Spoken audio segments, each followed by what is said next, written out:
You're listening to Later with Mo Kelly on demand from KFI AM 640. Now it's time for the viral moment with Tiffany. Live on KFI's Later with Mo Kelly. She'll talk about the topics on social media. The viral moment with Tiffany Hobbs.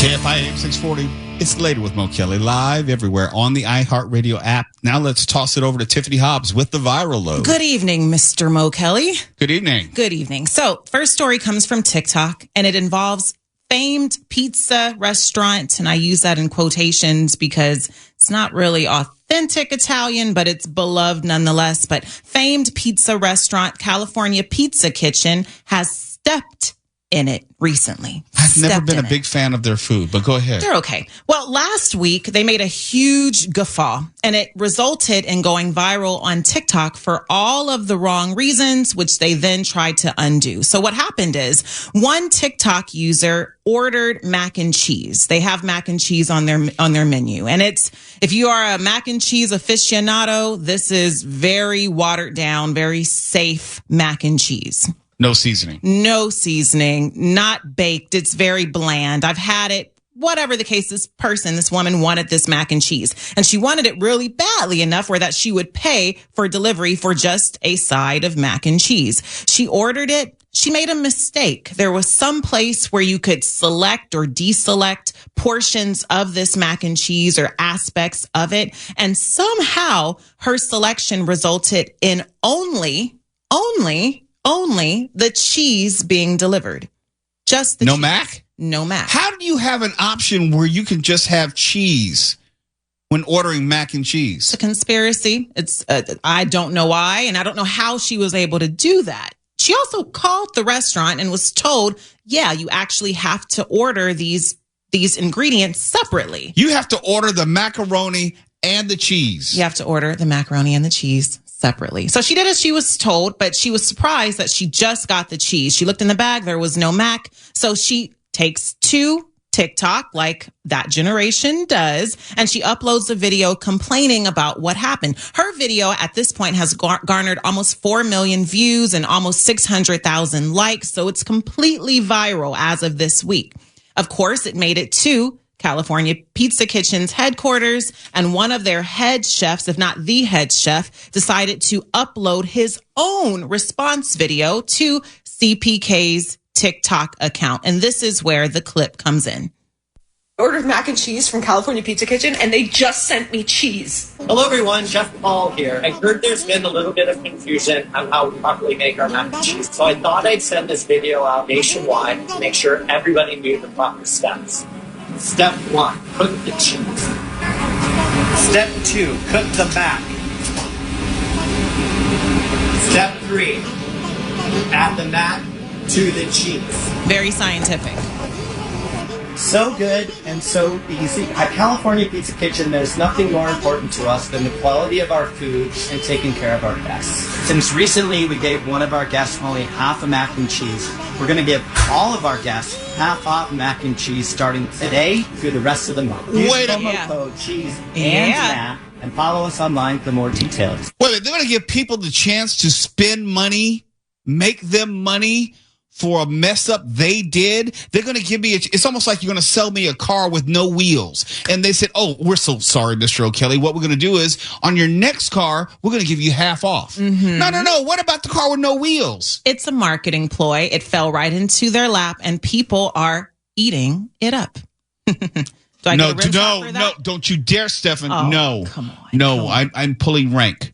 If you're interested in the code for this 50% off CPK's mac and cheese, you can go to California Pizza Kitchen's website and you'll find that. Next story is not as joyful. 2 fishermen are fortunately safe after a whale capsized their boat. I saw that video. I think the whale did it intentionally, but there's some spin to this story. So this is what happened. In New Hampshire this previous Tuesday, so just yesterday, near a state park, 2 men were thrown into the water after their small fishing boat was hit by this huge whale. They went on to say, or bystanders went on to say, they went under. They disappeared for a few minutes. And then this whale just appeared out of nowhere, right? So the boat was capsized. The boat just is on its side. The whale comes from nowhere, blindsides it, hits it, knocks them over. These two men, they are thrown out of the boat. And there's this expert, a whale expert. Or I think she was hired by the whale. She's doing really good PR for the whale in this sense. And she goes on to say, the whale probably did not know the boat was there. If you look at the video really carefully, you can see that the whale has its mouth open and it looks like it's lunge feeding and actually trying to catch fish. Does it matter if the whale was intentional with trying to destroy the boat? Because the whale was where it was supposed to be. The whale was doing what whales do. It was whaling very well. Yeah. And it decided that it didn't like this boat, perhaps in its path. Who knows? I wasn't there with the whale. I don't think anyone's interviewed the whale at this point, but so biased media. It did what whales do. It came out of the water, it came down, and that boat just happened to be in its way. In the spirit of Jaws, the fishermen going to need a bigger boat. Fortunately, both fishermen survived. Come on, Stephen. Come on. So Mark's saying, no, I'm with Mark. If I can't get one for what I said, you don't get one yet. Yeah, but you're just part-time. It's still, oh, God. Thanks a lot. Thanks a lot. So again, fortunately, the two men survived.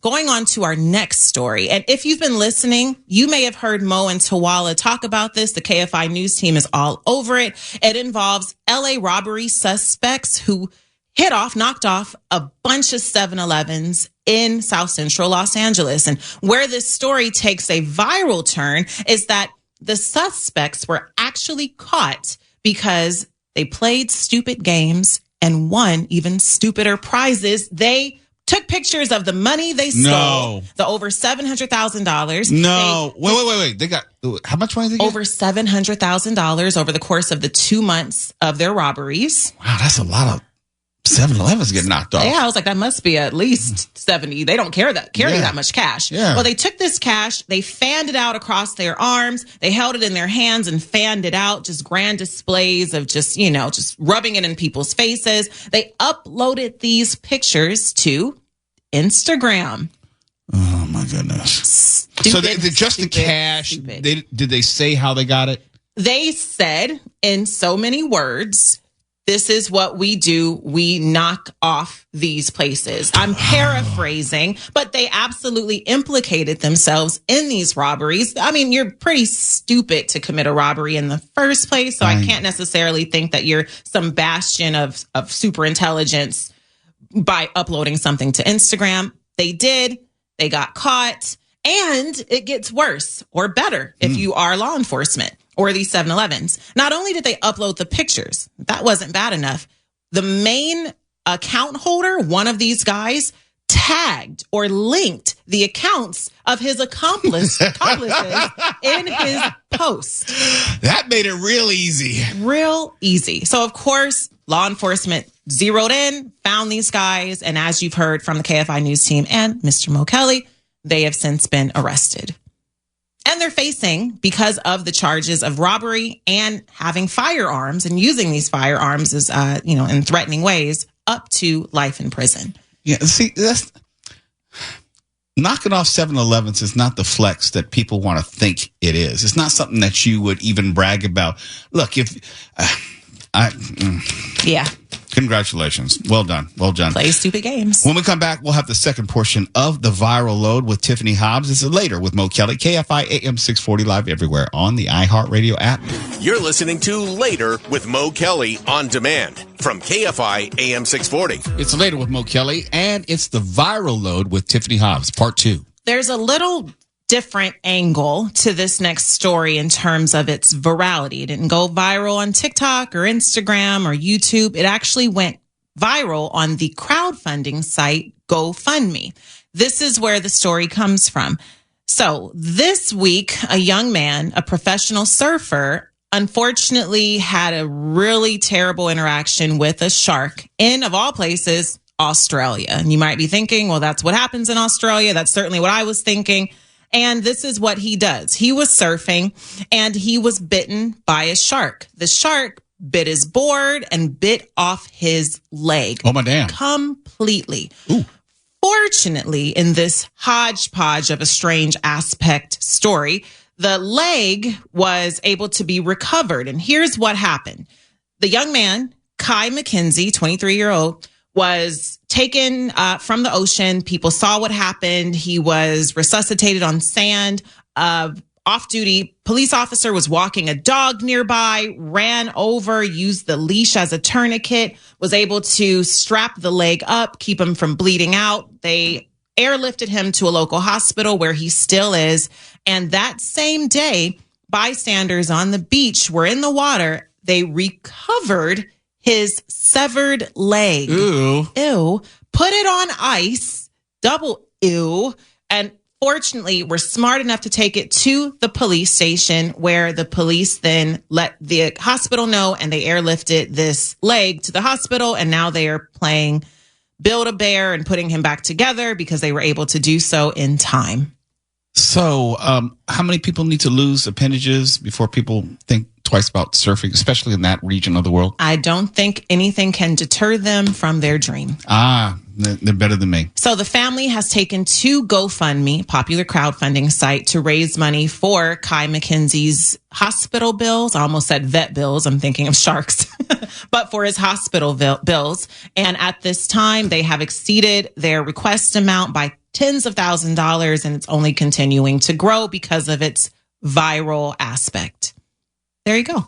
The next story, the very last story we're doing, has to deal with this upcoming election. And I know we've been covering it here on KFI ad nauseum, but there's a viral side to it. Of course, when any candidate speaks, things are going to go viral. It's the nature of social media. People latch on. There are memes, there are retweets, whatever it may be. And these things go around the world and are seen by millions of people. Well, young voters are keeping up with political news on social media. That's their main way of getting information. And this has been proven. And the emergence of Vice President Kamala Harris is as the likely presidential nominee is also generating these viral memes and references like tweets and other things that are going viral. So Kamala Harris, Vice President Harris, is everywhere, of course, and she now is also trending after a hugely successful pop artist, someone I'm not familiar with, but millions of young people are, by the name of Charlie XCX. This huge pop artist has called Kamala Harris the embodiment of, quote, brat spirit. What?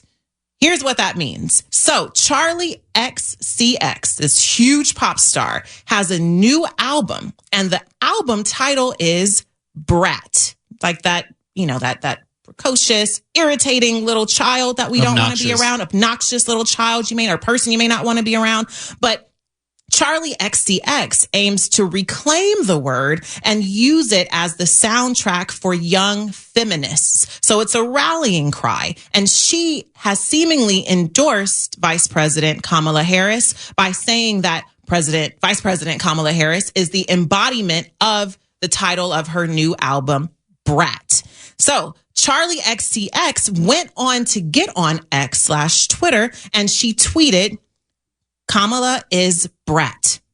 That simple phrase, that simple sentence was viewed over 50 million times. Woo! And will undoubtedly reach more young people than any conventional campaign advertisement might hope to do. Yeah, you can't buy a spot on a television station or a cable network which is going to have that type of exponential increasing reach. You have the people who see the ad and that's it. But we know with virality, it can be retweeted and reposted and shared and reshared in perpetuity. In perpetuity. And that's what's happening. So you connect this huge pop star to this presidential campaign, and it is taking off to heights that no one could ever predict. Millions and millions of times. And next segment, Mo will talk more about this idea of Brat Summer when we come back.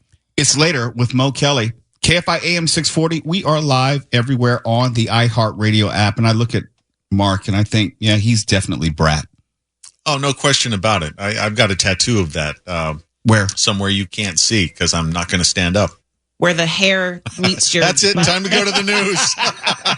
You're listening to Later with Mo Kelly on demand from KFI AM 640. Charlie XCX. Not my wheelhouse. Not meant for me. Not talking to me. But Charlie XCX has touched a nerve in a positive sense here in America. Foreign artist.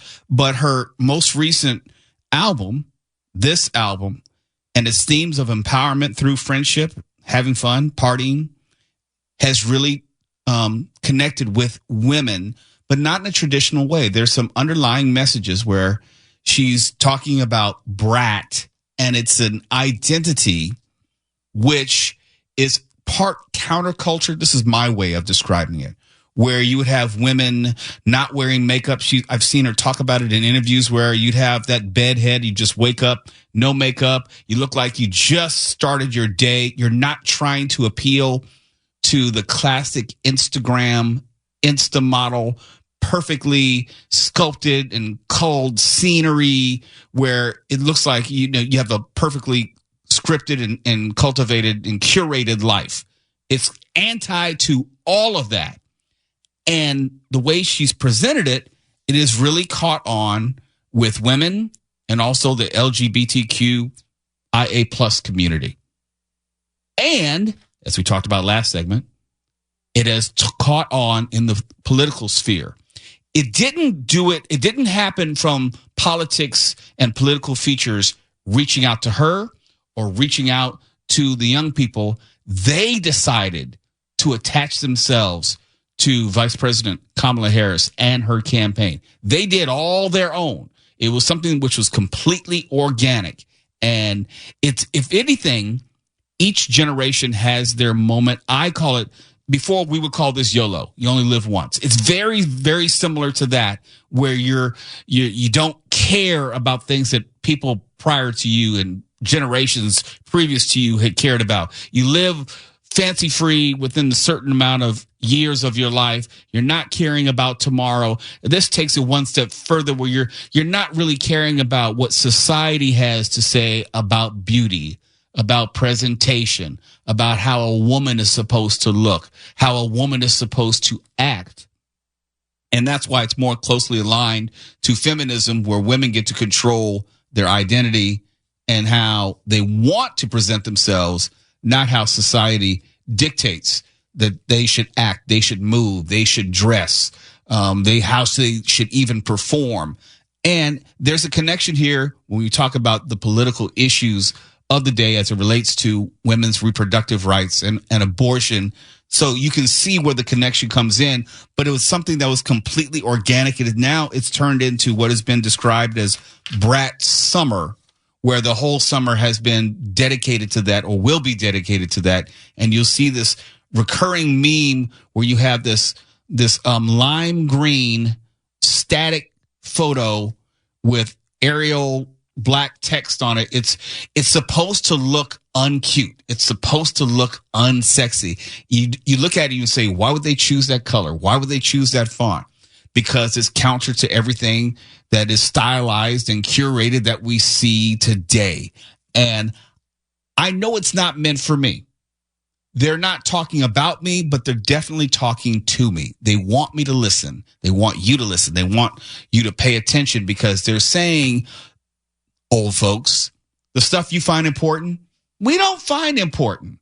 The stuff that you say is cool, the stuff that you say is the standard of beauty, we're pushing back against that.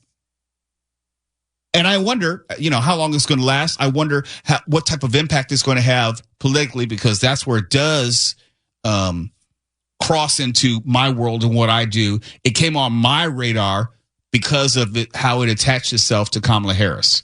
And I saw the like, what the hell is Brat? What the hell is the summer of Brat? And then I realized, ooh, okay, these are millions and millions of young people. And they may not politically be all that sophisticated. They may not be a wide voting block, but they are loud. They are being heard, and they're making an impact as far as how people are talking about this election in a short amount of time. That much I do know, and I got to give that credit. And when I looked at it, again, it seemed a lot like YOLO, just in 2024. You only live once. This carefree, counterculture, anti-establishment attitude when it comes to fashion, when it comes to behavior, when it comes to presentation, because it used to be people will sit down, well, they still do. But, you know, when you get on someone's Instagram feed, it's always the perfect shot with the filter, taken with the perfect lighting, and they'll take pictures of their food, and their hair is perfect, the clothes are perfect, and Brad is saying, no, we're anti all of that. And for me, it's kind of refreshing because I don't feel so bad about my Instagram because I don't do filters. I don't often take pictures of my food. My hair is whatever my hair is. If it's not shaved. Absent. Well, don't rub it in. Don't rub it in, okay? When people describe me that way, it's usually just with the word slovenly. So, are you sure it's not lovingly? No. It's definitely slovenly. It sounds like what you're describing. My interpretation as a former young person is it's sort of a combination of keeping it real and IDGAF. Yes. Thank you. I actually think that's accurate.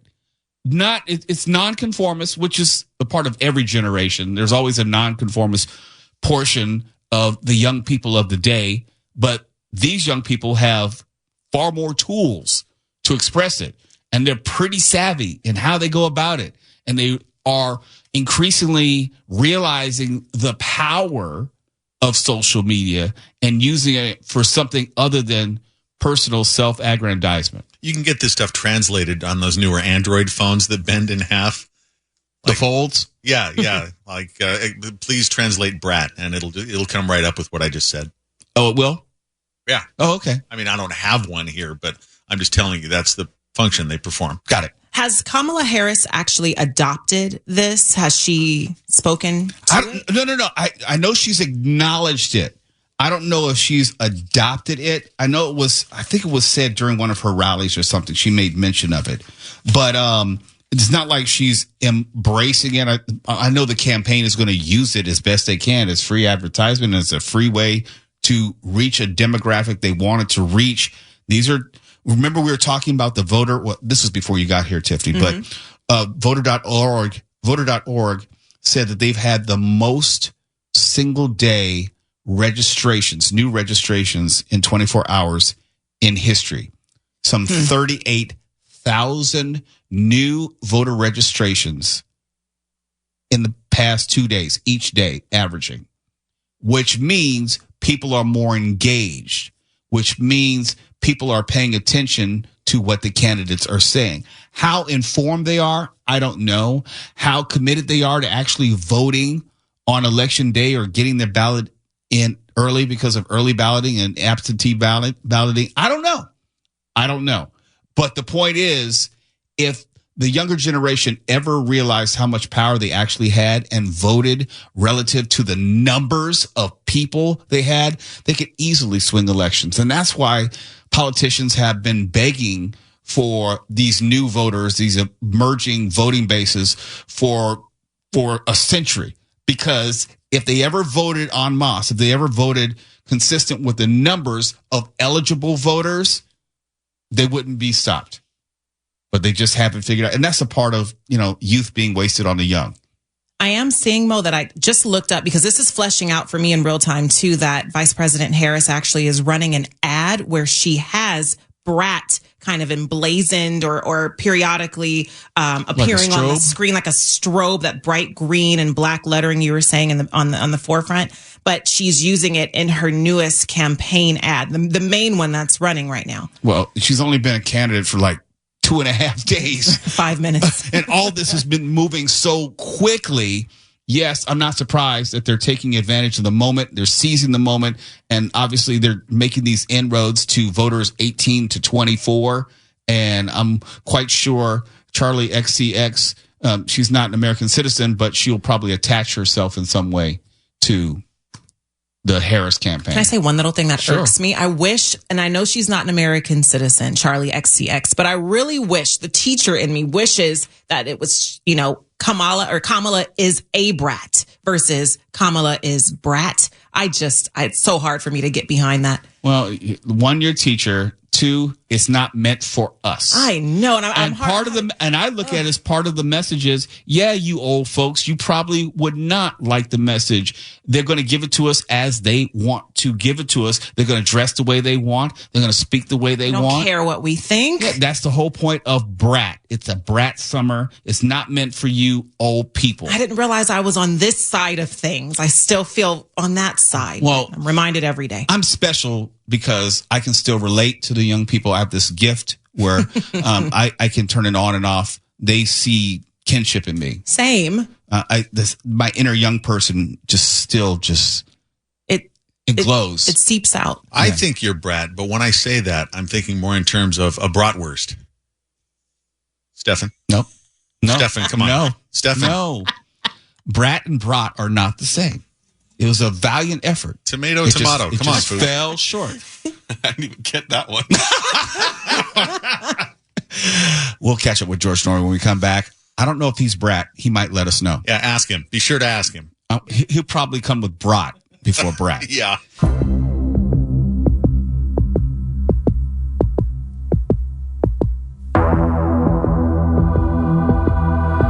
KFI AM 640, it's Later with Mo Kelly, live everywhere on the iHeartRadio app. Be sure to check out the podcast later tonight. If you missed any portion of the show, it's always a good time to listen back to how funny I was and how funny Mark Ronner was not. He didn't get any rim shots tonight. None. Not a one. I hope you know how you sound right now. Arrogant, narcissistic. Keep going. Okay. Coming up in just a few minutes will be Coast to Coast AM with George Norrie, who joins me right now with the preview. Good evening, sir. Mr. Kelly, we've got a great show on science, and then later on we're going to the other side on Coast to Coast. I love it when you go to the other side, and somehow you manage to come back. You have to come back, or it's not worth it. Every single time. You got it. Talk later. Bye. Before we get out of here, look, we had a very, very full show tonight. I came in expecting to only talk about one dead body at the Metro, and then we ended up with a stabbing at a different Metro stop. There was an assault rifle used at a robbery at a 7-Eleven. It's almost like LA crime is happening in real time just for the benefit of me. Just to prove once again I'm right. I keep trying to tell you, don't go to a 7-Eleven. Definitely don't go to a 7-Eleven at night. Don't ride the Metro unless you're open to being stabbed. I mean, some people are. I'm not. But if you're open to being stabbed, yes, go ahead and ride the Metro. You might even happen across a corpse on your way to work on a given morning. If someone happened to open a 7-Eleven inside a Metro, would that be the most dangerous place in the universe? Ooh, that's a great question. That's a great question. Philosophical, philosophy 101 question. Yeah. Are you more likely to get stabbed on the way to the 7-Eleven inside the Metro, or might you get robbed inside the 7-Eleven and then they'll stab someone on the way out as they get on the Metro trying to get away? Yeah, it's like the old immovable object and irresistible force thing. Which one's worse? Well, they can be equally bad. Yeah, yeah. You can always end up dead with either of them. Hey, let me ask you, Tiffany, very quickly, have you ever ridden LA's public transportation? Absolutely. When I was in high school and prior to that, learning to navigate the city, I rode from the South Bay all the way to Westchester High School, and from Gardena to Torrance to Del Amo Mall and South Bay Galleria. I was all over the place, and I've ridden the subways, no, the but trains. But Gardena bus lines, because I've ridden those are decent, or were decent back in the day. They were decent. There was, there's still some things to watch out for. You needed to keep your head on a swivel, but I've done South Bay Transit. I've done LA Transit. I've done the Metro trains, and I am happy that I don't have to do them anymore. I am a photographer, so sometimes I would ride the trains just so I could get photos of, the ambiance and everything. But as the last few years have shown us, it's not always the safest thing to do. Yeah, I would love, and I mean this sincerely, I would love to be able to ride public transit every single day. Mm-hmm. I would. It would obviously be less expensive. It would be less wear and tear on my car. It would be, and I've done it before, so I know it's about the same amount of time, but it would allow me to do other things as opposed to just sitting in the car for an hour, hour and a half. But I'm not going to get on a train now with a laptop or something. No. I'm not going to allow my attention I'm not going to allow myself to be distracted on my computer while things are going on around me, which may, end up with me getting a knife to the chest. And you're a man with a black belt. See, don't even say that. I don't use that. I don't even think about that in the sense of being able to fight. No, it gives me a degree of awareness of situations. Self-defense always starts with being aware of your surroundings. I'm creating a separation between or delineation between you and I. I am not a person who holds any sort of martial arts training. I just know street fighting and only some of that. And I don't want to get on the train as a woman. Or the bus. I live near so much public transit and I see people doing it all the time, but you hear the stories, you see the apps, you read the crime statistics. And I just feel like I would be testing kind of what's playing with fire, testing inevitability, playing with fire. Absolutely. Yeah. And look, we make jokes about it, but it's very serious because it is impacting people's lives. People are dying in, around, on public transportation. If you can't make public transportation safe, then rest of society is not safe because far too many people have to depend on public transportation. They said that ridership is actually up in the city of Los Angeles. And I think there are people who are riding just to see if they still got it. If somebody should test them, if they want to use that opportunity. I feel like it's almost like voyeurism or tourism now, just to see if you'll encounter someone who might try to stab you. Look, there's already been a time like this in America, and that was in the late 1970s, especially New York subway system, and you had a rise in vigilantism. Bernard Goetz and others. There are all sorts of examples of people taking the law into their own hands, and I think that's going to be next. I think it's inevitable because people, after a certain point, will have had enough, and they're not going to wait for something to happen to them. They're going to protect themselves. But we'll talk more about this tomorrow after someone else gets stabbed. It's Later with Mo Kelly. KFI AM 640. We're live everywhere on the iHeartRadio app. Untangling the mess until it makes sense. KFI. And KOST HD2. Los Angeles, Orange County. Live.